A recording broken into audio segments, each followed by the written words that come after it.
Hello SGD, Sacred Geometry Decoded. Just to do a follow-on from the last video, playlist to the series will be in the description, especially the last video which was focusing on the Synodic Month, which defines full moons and eclipses.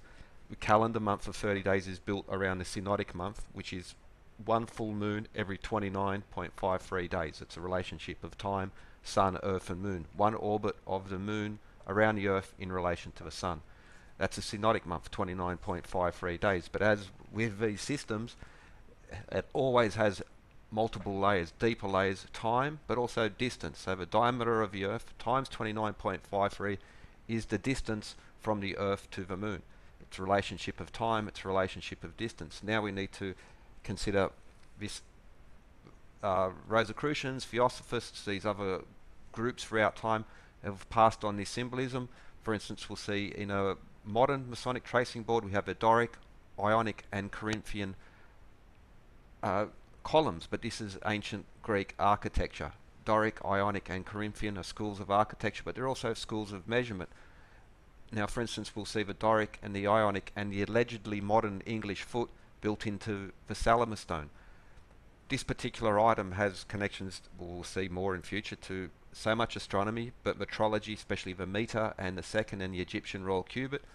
He's Mark Wilson Jones, University of Bath, is the one who's really delved into this, and then if you go a little bit further you can find so many connections. Now the Doric, the Ionic and the Samian foot, as well as the modern English foot, is embedded in the Salamis stone, and the connections to 29.53. So whether it was home 1 or Seahenge as it's called, converts to 29.53.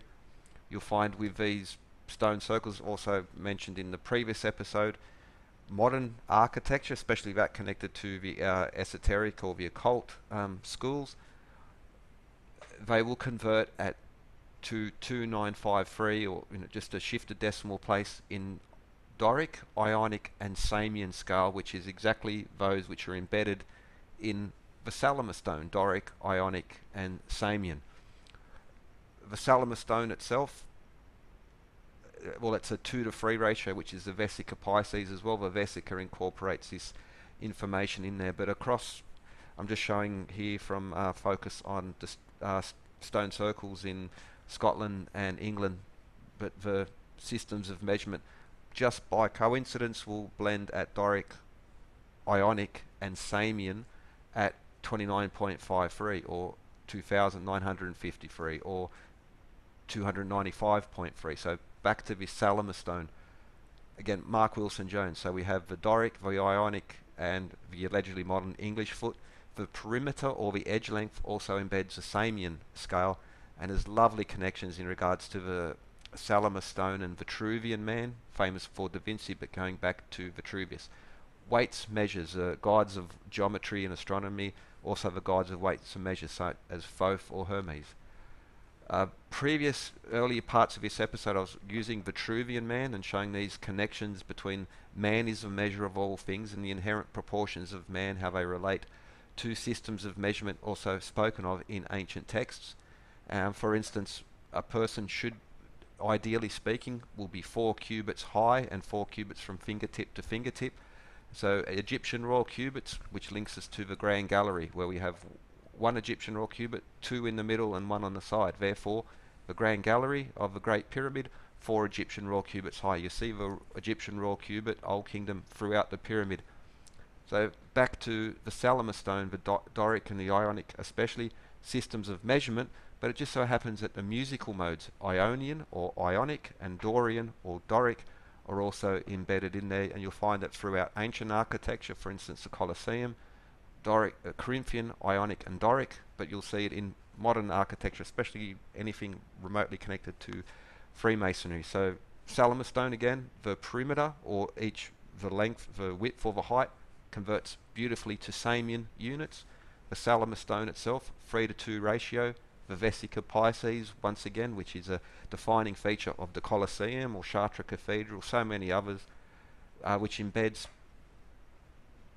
cosmic constants, universal constants, such as the square root of 3, and Swiss Army knife of geometry is the Vesica, but that Whole number approximate of a square root of 3, 265 over 153, as in 153 fishes in the net. This again being a constant throughout the symbolic, esoteric, religious systems. You'll find again Christian architecture usually referred to as the almond or the mandorla, or the vesica pisces, the vessel of a fish. If you look at it sideways, it's a fish shape. Now back to the Grand Gallery of the Great Pyramid. The floor compared to the ceiling, but the ceiling is 153. Some will say exactly, some will put it slightly a little bit over 153, but also the surveys have shown 28 feet high. Now 153, the square root of 153 is the number of synodic months or full moons per year. So 12 of these would be a lunar month, but it's also important for predicting eclipses, the synodic month. 29.53 days or 12.369 per year. So back to the Salamis stone, which has the Doric, the Ionic, the allegedly modern English foot over 1,000 years, over 1,500 years before most will give credit for it. Now it just so happens 16 English feet equals 15 Doric feet. The Salamis stone also embeds the Samian scale. So whether you look at the perimeter or the height or the width, you're going to get whole number, nice description, so 54, etc. Whether it's fingers or inches or grains, Samian is embedded in there. Now, just so happens that 16 Doric feet equals 15 Samian feet. 16 to 15, 16 to 15. If you're familiar with some metrology, music, the Parthenon and others, this 16 to 15 ratio is this conversion point between multiple sets of ancient measure which are apparently unconnected. So it just so happens on the Samian scale, the height of the Grand Gallery is 295.3125 Samian inches.